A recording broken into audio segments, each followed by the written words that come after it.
conformons à la directive légale du gouvernement et supprimons l'accès à Fable 5 et Mythos 5 pour tous les utilisateurs.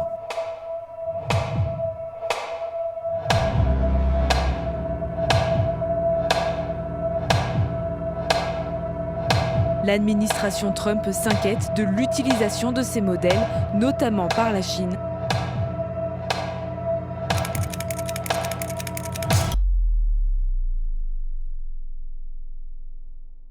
Le 12 juin 2026, à 17h21 heure de Paris, des milliers de développeurs dans le monde ont reçu la même erreur.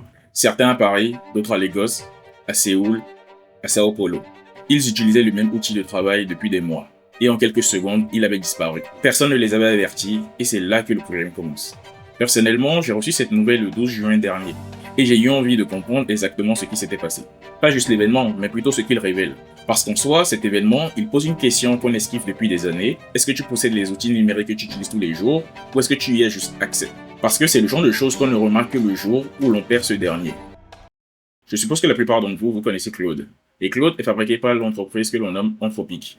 Et Anthropic développe certains des modèles d'intelligence artificielle les plus avancés au monde. Le 12 juin dernier, l'entreprise a reçu une directive du département du commerce américain. Le motif, sécurité nationale. Et l'ordre était de suspendre l'accès à Fable 5 et Mythos 5 pour tout ressortissant étranger, partout dans le monde, y compris les employés étrangers d'Anthropic eux-mêmes. Anthropic n'avait aucun moyen de vérifier la nationalité de chacun de ses utilisateurs en quelques heures. Alors ils ont tout simplement coupé l'accès à ces modèles pour tout le monde. Par la suite, Anthropic conteste la décision. L'entreprise dit que la faille de sécurité invoquée est isolée. Et d'ailleurs, elle est probablement présente sur d'autres modèles publics qui, eux, ne sont pas soumis aux mêmes restrictions.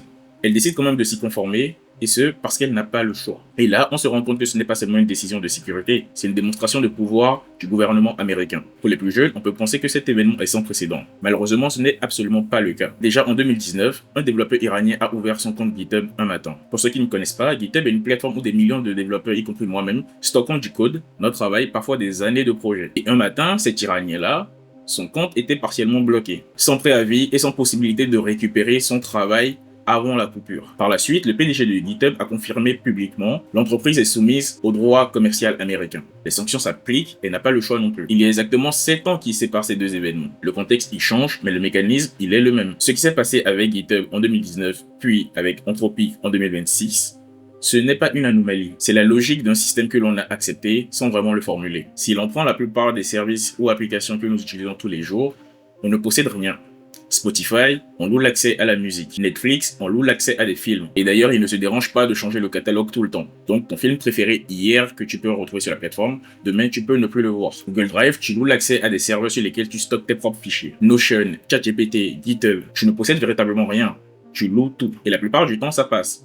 Les services marchent. Il s'améliore même. Et très souvent, on dépend d'un outil parce qu'il est excellent et parfois parce qu'il est devenu aussi indispensable. Mais une permission révocable ne devient visible que le jour où elle est révoquée. On se croyait propriétaire, en vérité, nous étions locataires. C'est un gros système qui nous rend très dépendants. Et cette dépendance-là, moi, je l'ai connue de très près. Vous savez, quand vous grandissez en Afrique, vous apprenez ça très tôt. Une coupure d'électricité, d'internet. D'ailleurs, certains régimes dictatoriaux n'hésitent pas à couper tout un pays d'internet. Un câble endommagé sous l'océan. Et soudain, tout ce qui semblait acquis ne l'est plus. J'ai grandi avec cette réalité et je pensais que c'était un problème local, que les grandes puissances ne le connaissaient pas. Aujourd'hui, je réalise que c'est une version plus visible d'un problème mondial. La dépendance à des infrastructures que vous ne contrôlez pas, ce n'est pas une spécialité africaine. C'est la condition de tout le monde. Certains la vivent juste, plus tôt, plus souvent, et avec moins de marge. Et là, j'aimerais être honnête sur quelque chose.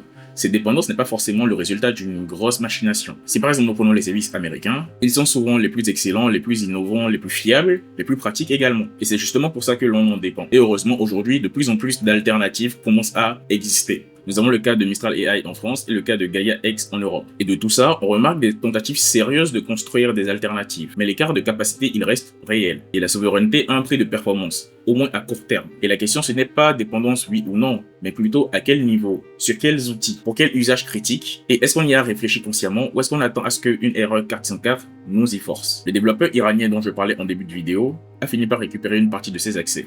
Et ce, après des mois. Fable 5 et Mythos 5, à l'heure où je tourne cette vidéo, restent suspendus pour l'instant. Ce qu'il faut retenir de tout ça, ce n'est pas que les grandes entreprises tech sont mauvaises ou diaboliques. Ce n'est pas non plus que les gouvernements américains sont nécessairement nos ennemis. C'est surtout que les infrastructures sur lesquelles on construit notre vie numérique Notre travail, nos données, nos outils quotidiens obéissent à des lois et des règles que l'on n'a pas votées. Et ce, dans des pays où nous ne vivons pas, sous des juridictions qui ne nous représentent pas. Et tant que ce sera le cas, la prochaine fois que vous ouvrez Spotify, Netflix, Google Drive, YouTube ou n'importe quel autre outil que vous utilisez tous les jours, posez-vous juste une seule question. Est-ce que vous le possédez ou est-ce que vous y avez juste accès ?